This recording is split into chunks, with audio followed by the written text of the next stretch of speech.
This was all so very avoidable. Notes from the edge of the narrative matrix. This was all so avoidable. The US and Israel sprinted straight at this war, cruising past off-ramp after off-ramp. The Iran nuclear deal was working as intended. Iran could have negotiated an agreement with the Palestinians, thereby cooling things off with both the Palestinian resistance and with Hezbollah long before October 7th. The U.S. empire didn't have to insist on hegemonic control over the entire region. There was no good reason there couldn't have been peace.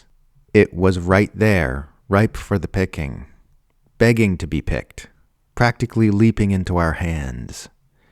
It was only by the most tenacious efforts, by the very worst people in the world, that we wound up here. It is only by those same efforts, by those same terrible people, that we continue along this horrifying trajectory instead of taking the final off-ramp. Peace is still there for the taking. It's being actively sabotaged by the very worst among us. Obama's Iran deal was working. It was working. Iran was still challenging U.S.-Israeli hegemony in the region, but it wasn't building a nuke and was following the rules. And Trump shredded it to start all this shit. It was never about nukes. It's about dominating the Middle East.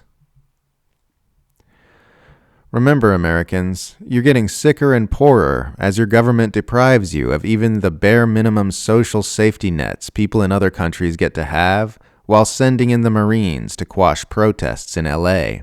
So it's important that you get very angry at Iran. Tweet by Bernie Sanders. Talks to address Iran's nuclear program were planned for Sunday. Instead, Netanyahu launched illegal strikes on Iran, killing a top ceasefire negotiator, undermining U.S. diplomatic efforts and putting countless innocent lives at risk. We can't be dragged into another Netanyahu war. Comment from Caitlin. Netanyahu. Western liberals keep trying to make this about Netanyahu and a few far-right extremists. But if you removed the entire Israeli government and had new elections today, nothing would change about Israeli policy and behavior. The problem is Israel.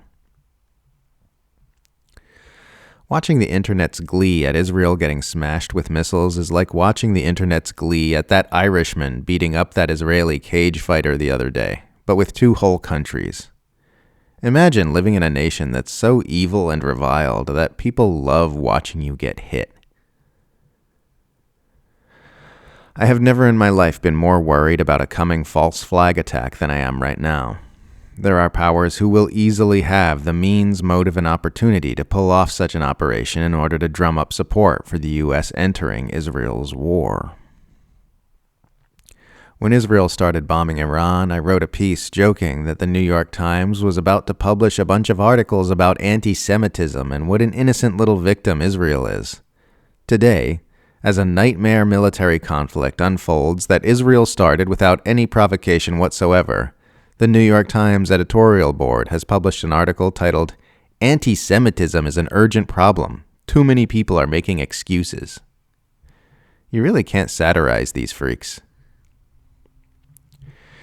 Israel isn't just exposing itself, it's exposing its supporters. It's showing us that we're surrounded by psychopaths who think genocide is fine. Friends, family members, co-workers. They all have a big fat, "I would have supported Hitler in Nazi Germany" sign around their necks now. The closest most Trumpists ever get to opposing war with Iran is, "It's not our fight and we should stay out of it," which is just imaginary nonsense. Everything that's happening right now is happening precisely because the U.S. is involved in Israel's wars. The U.S. is involved presently. To say it's not our fight and we should stay out of it is to take your stand in an imaginary fantasy land where the U.S. hasn't been balls deep inside Israel's warmongering this entire time. The U.S. has spent the last 2 years pouring weapons into Israel and bolstering its air defenses to help it attack its neighbors with impunity. Israeli intelligence services operate hand in glove with U.S. intelligence services. The Pentagon is moving 2 destroyers toward the eastern Mediterranean as you read this.